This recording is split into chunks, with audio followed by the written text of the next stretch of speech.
Hi, this is Lauren Stock. I'm attending POS364, and this is my posting for our video discussion, whether state or non-state actors pose a more prominent threat. I'd like to start out with looking at some of the definitions of these terms, one, to make sure you later understand my rationale as it develops, and two, to ensure that I'm not equivocating on terms. Now, the question in its original form is a little bit vague. Doesn't leave a lot of room for guidance. Asks about a threat. A threat needs a target. So is it us, our existence? Is it a threat that the state or the non-state actor will accomplish its objectives? Without further specificity, we'll keep it at a very general level. The definitions that I was able to find, courtesy of Cambridge, Merriam-Webster's, and the New Oxford Dictionary, is a threat is the possibility of trouble, danger, or ruin. A person or thing likely to or with a stated intention to cause damage or danger. What I found consistently, not only is it a stated threat, there is an intention and a capability. Now, when we couple that with prominence, our definitions, including something being outstanding, well known, but a definition I found far more useful is the idea of something being exceptional. Putting those phrases together, what I really think instead of we're asking about threat is risk. Because a threat can be valid or invalid. There may not necessarily be a capability. But when it comes to a threat being prominent, we have the stated intention but also the capability. To restate it, clarify this battle of semantics, I put forth the following. Do state or non-state actors generally pose a threat that is outstanding or exceptional from those we typically or traditionally face? That, I hope, is the intention of the question. To answer it, when we have state on state, or, state-based actors, other than direct warfare, during peacetime, the objective is usually to keep a low profile, to keep from being prominent, if you will, a degree of subtlety, even in covert actions. It is completely the opposite for non-state actors. The very objective is to obtain political, social, religious notoriety, to gain attraction or impact for the cause. To put it to a question, is a threat less prominent because of our ability to engage and minimize that threat? Again, looking at the conventional standpoint, we clearly have a better capability of engaging with conventional threats to mitigate them. But if we look at conflicts such as Afghanistan, a lesser-known one, the Lord's Revolution Army in Uganda, Joseph Kony, even in different cartels, non-state actors have historically proven a much more elusive capability. So if we define a threat as being less prominent by our ability to engage and mitigate it, from that standpoint, I would say that yes, of course, non-state actors are a more prominent threat. But that's not the only domain that we can look at. From our own experience and our own perceptions, although we don't base logical development off of just our own perspectives, but in your day-to-day life, and only you can answer this question, do you feel that walking through your daily routine, you face a greater threat from an attack by a state actor or from a random act of violence from a non-state actor? Keep that in mind as we go through some of the other domains that have been brought up in the discussion. Economic integration is a field that we can use for either limiting the influence of the threat. When it comes to state actors, we're able to use embargoes, sanctions, tariffs, isolation of sorts. We see, as with Russia, that during the arms race, we were able to get them to spend almost 20% of their GDP upon arms development, pretty much grinding down their economy into a dysfunctional state. With Iran, it mitigated, or better stated, it retarded their development of their nuclear program. The sanctions being placed, despite their attempts to evade, they're so economically integrated, it served a limiting capability as far as their ability to exploit. For non-state actors, economic integration more or less acts as a force multiplier because of the world, the processes of globalization. Many of the illicit actors, if you will, for non-state entities, they're able to have parallel functions. They're able to benefit from legitimate business and siphoning off of those. They have a symbiotic or maybe parasitic relationship. But in the case of money laundering, they're actually able to generate commercial activity and further sectors of an economy in order to hide monies coming through. When it comes to sanctions against states, it's a second-order effect where we're trying to influence the people in order to put influence upon their government or their leaders. With non-state actors, we hope that it's a third-order effect because we're trying to attack failed states or weak states and hoping that those gray areas which support the existence or the function of non-state actors end up getting affected. But really what it ends up being is more of an invitation to innovation. For time's sake, moving along, when it comes to logistics, with a military capability as far as a logistical line of support, it's very costly. It's not value added to the economy.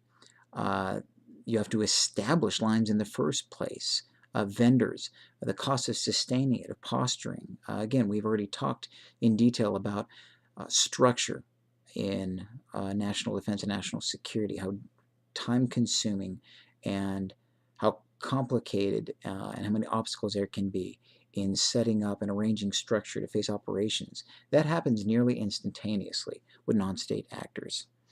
You have their ability to more or less be in a constant state of deployment, if you will, especially during peacetime.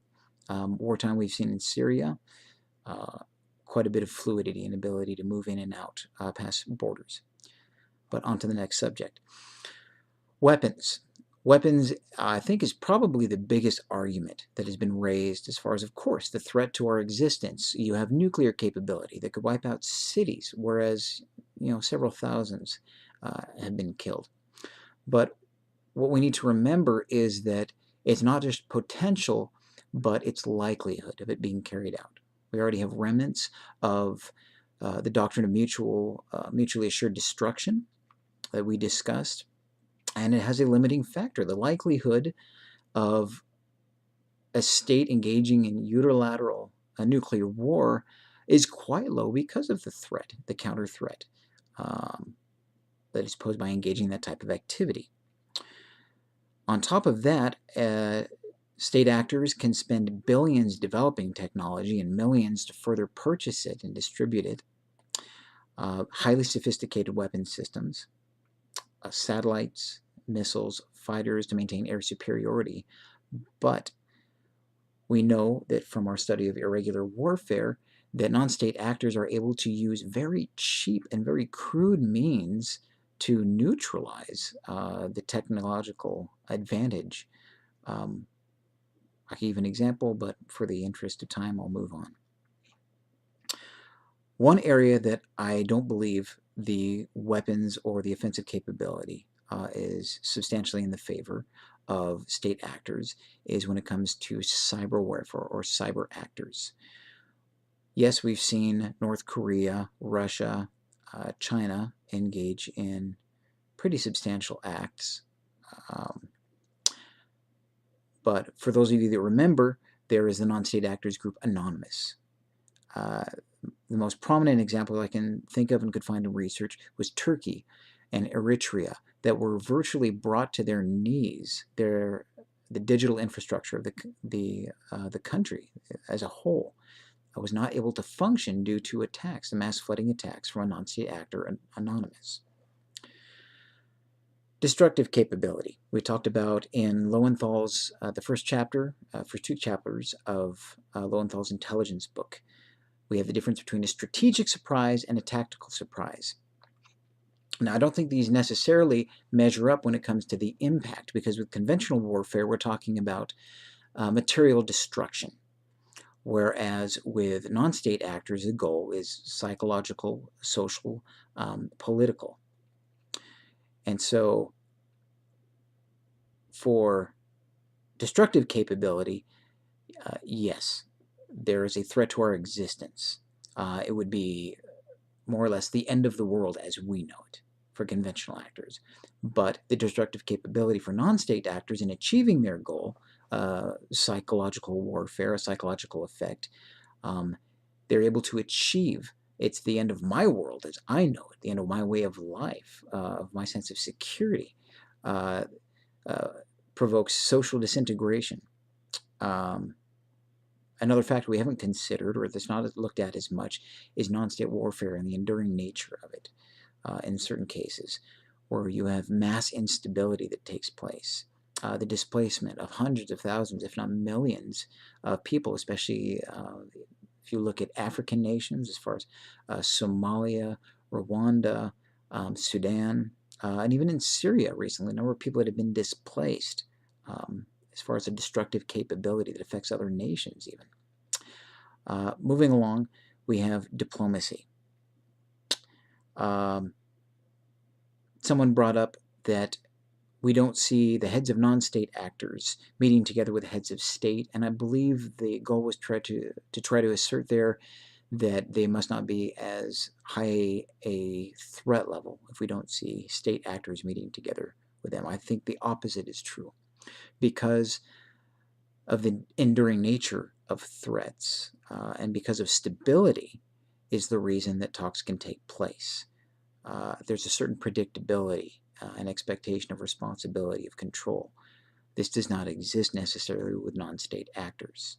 There is a far more prominent, again, to overuse the term, likelihood of violent action. And that is why we don't see as many non-state actors meeting with them. On top of it, it would give legitimacy, but that's another factor. Retaliation was brought up. The likelihood, the reason that non-state actors, it was put forth, are not as prominent a threat is because our ability to quickly retaliate against attacks that take place. I would agree that there is swift retaliation against available targets, but if we compare retaliation against state versus non-state actors, it doesn't equal out as much. For example, think about the amount of time that it was taken for the structure of Iraq to be overthrown versus the ongoing warfare against al-Qaeda. Think about how quickly Saddam Hussein was captured versus Osama bin Laden, virtually 10 years. I mentioned earlier Joseph Kony and the Lord's Underground for almost 20 years. It was sought out and eventually given up on because they figured that the threat had been reduced but never captured. In drug cartels, you have Joaquin Chapo Guzman, who's captured and evaded, captured and evaded. I think the case is pretty fairly well made, that while there is a possibility and a potential for greater impact, the state actors have been more of the background for quite an extended period of time. And what is more prominent, what is a more immediate threat, unpredictable, is non-state violent actors. Thank you.